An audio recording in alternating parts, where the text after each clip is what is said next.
The rookie stood on the gleaming hardwood floor, shoulders tense, sneakers squeaking with every nervous step. Around him, laughter echoed, not the kind that encouraged, but the sharp, biting kind that cut deep. The head coach, red-faced and smirking, barked insults for the entire team to hear. Pathetic. You'll never make it here. Maybe basketball isn't for you. The rookie's cheeks burned as he lowered his head, wishing the court would swallow him whole. Among the players and staff, no one noticed the quiet man in plain clothes, leaning against the wall. To them, he was just another custodian, maybe a low-level assistant. But behind those calm eyes was the true owner of the franchise, watching every cruel word like a knife to his pride. He didn't see a mistake worth mocking, he saw raw potential being crushed by arrogance. The coach strutted, confident in his power, certain his humiliation would be forgotten. But the man in plain clothes wasn't just observing, he was remembering. And what was about to unfold would turn the entire locker room upside down. Because when the real boss finally speaks, arrogance meets its match, and the scales of justice swing fast and hard. The gym smelled of sweat, varnish, and ego. Every squeak of sneakers, every thud of the ball against the polished hardwood was charged with tension. The rookies were in the spotlight today, and none more than a lanky 19-year-old guard who'd just been signed on a developmental contract. His name was Marcus. His nerves showed in every rushed dribble, every hesitant glance toward the veterans lined up on the bench. He wanted to belong, but his every movement screamed he was afraid of being exposed. The head coach, a man named Rick Dalton, thrived on fear. He believed humiliation forged toughness, that belittling players in front of their peers would separate the weak from the strong. It wasn't teaching, it was theater. And today, Marcus was his unwilling actor. During a shooting drill, Marcus bricked 2 jumpers in a row. The sound of the rim rejecting his shots echoed too loudly in the cavernous gym. Dalton seized the moment. "Stop, stop, stop." Dalton bellowed, his whistle slicing the air. "Look at this. This is supposed to be professional basketball, not a high school tryout. Marcus, my grandmother has a better jump shot than you. What is this garbage?" The veterans chuckled uneasily. Some smirked outright, glad the target wasn't them. Marcus's ears burned. He tried to adjust his form, but his hands trembled, betraying his desperation. Dalton wasn't finished. He strutted toward Marcus, theatrically throwing his clipboard onto the floor. "You think you belong in this league? You think you deserve that jersey?" He tapped the rookie's chest with a finger, each word punctuated by disdain. "You're a joke. A charity case. I've seen kids at the Y play tighter than this." Marcus's mouth opened, but no words came. He swallowed his pride and nodded, trying to take the abuse in silence. But the redness in his eyes betrayed the sting. On the sidelines, the man in plain clothes, Mr. Lawson, the billionaire owner of the team, watched carefully. Disguised in a faded polo and worn sneakers, he appeared invisible. Dalton didn't notice him, and neither did the players. They all assumed he was an equipment guy, maybe an unpaid intern. But Lawson's gaze never wavered. He wasn't just watching basketball. He was watching character, or the lack of it. The drill resumed, and Dalton's cruelty escalated. When Marcus fumbled a pass, Dalton grabbed the ball and hurled it toward the wall, the smack reverberating like a gunshot. "Pathetic. Do you even know how to catch? Maybe you should try ballet, at least then your hands would do something useful." Laughter rolled through the gym again, this time louder. Marcus bit his lip, blinking hard to keep the tears at bay. Every fiber of him wanted to disappear, but every humiliation carved deeper into his resolve to stay. Dalton turned to the veterans, using Marcus as a prop.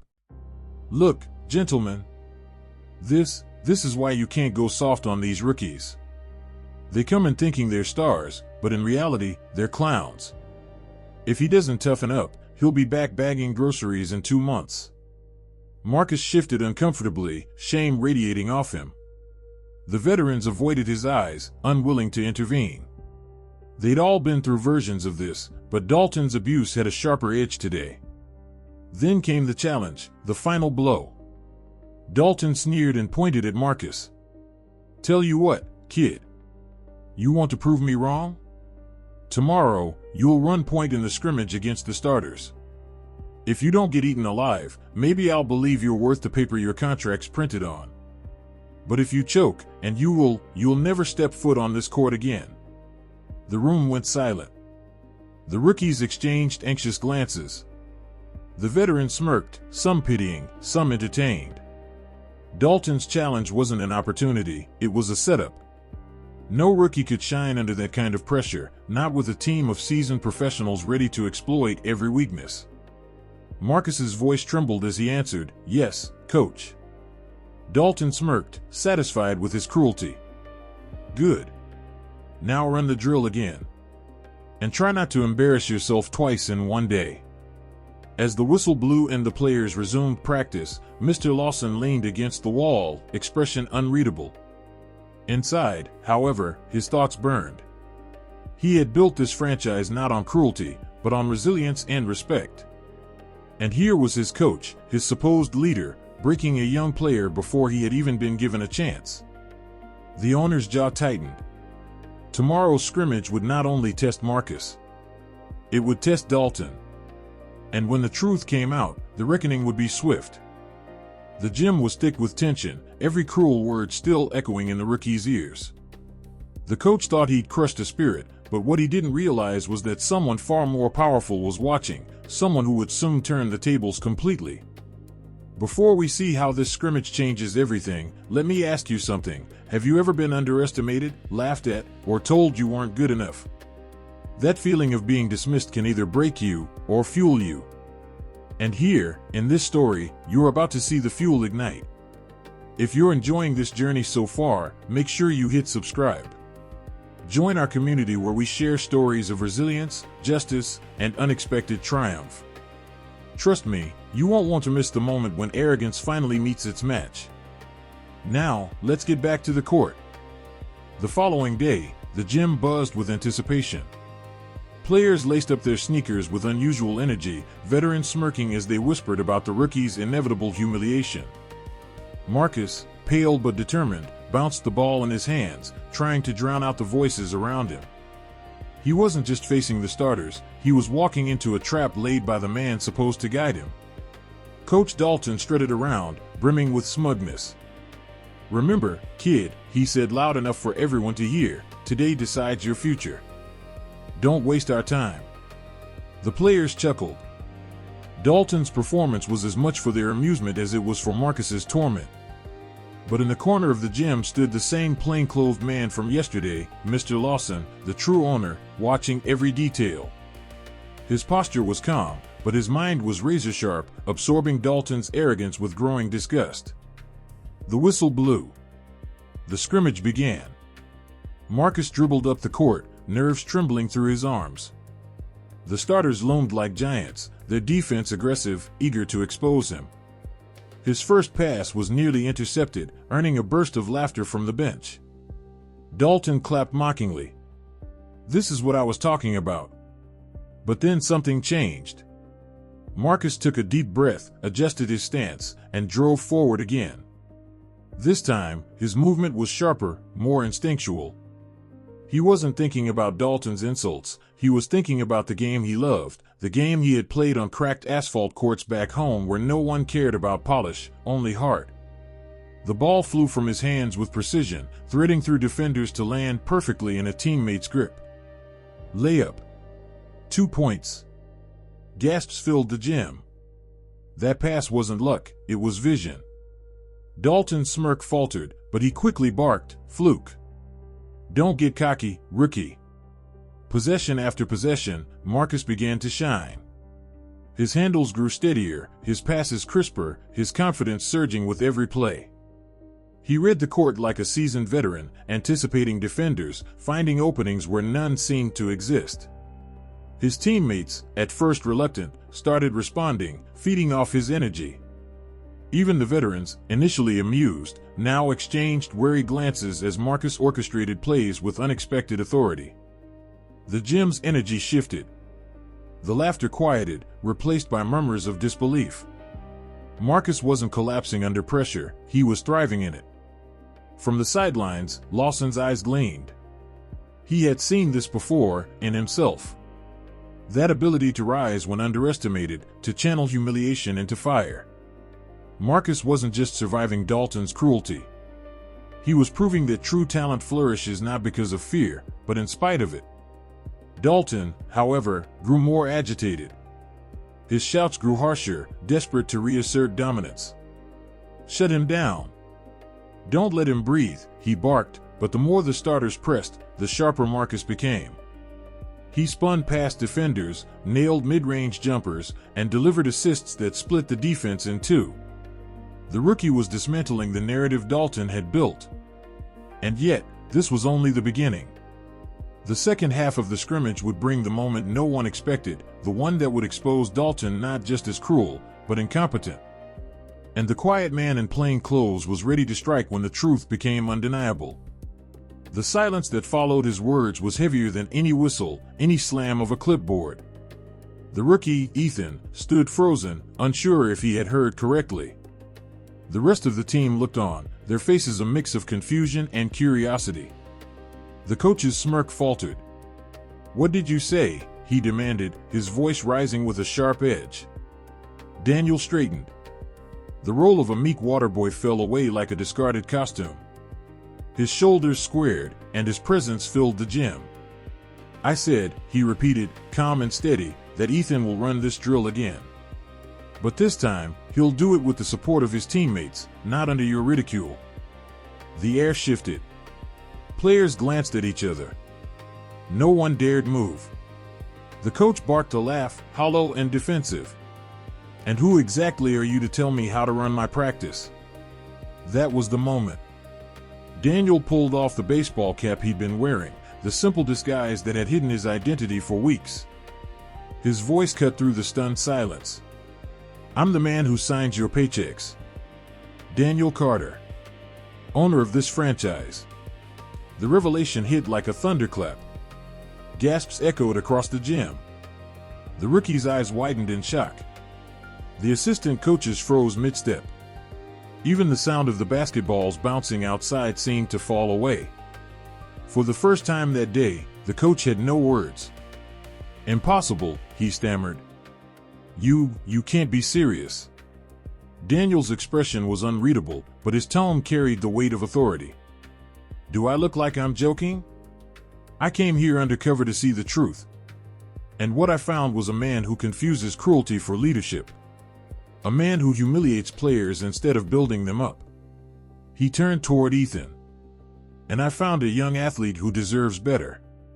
The rookie blinked, stunned, his chest rising and falling with the ragged rhythm of someone holding back both shame and hope.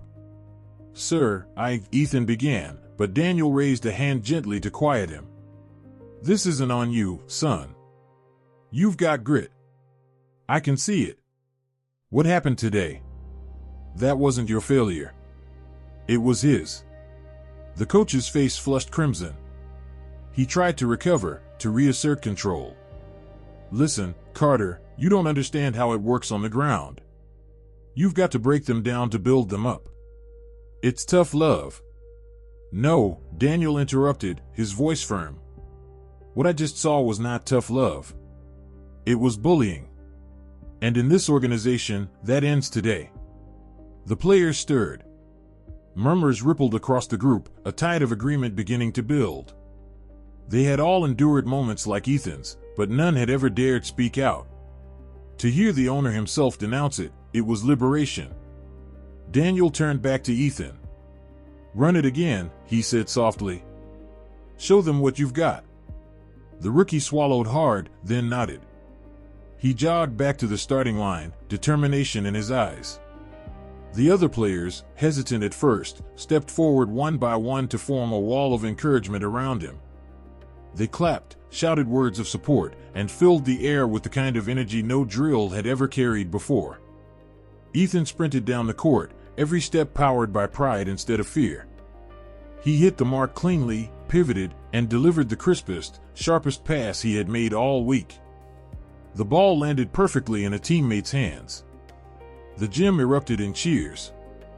The coach stood apart, jaw clenched, powerless to stop the tide that had turned against him. His authority, once absolute, had crumbled in seconds. Daniel looked around at the team, at Ethan, at the staff. His voice carried with clarity and conviction. This is what leadership looks like. You raise each other up. You don't tear each other down. That's how championships are won, not through fear, but through respect.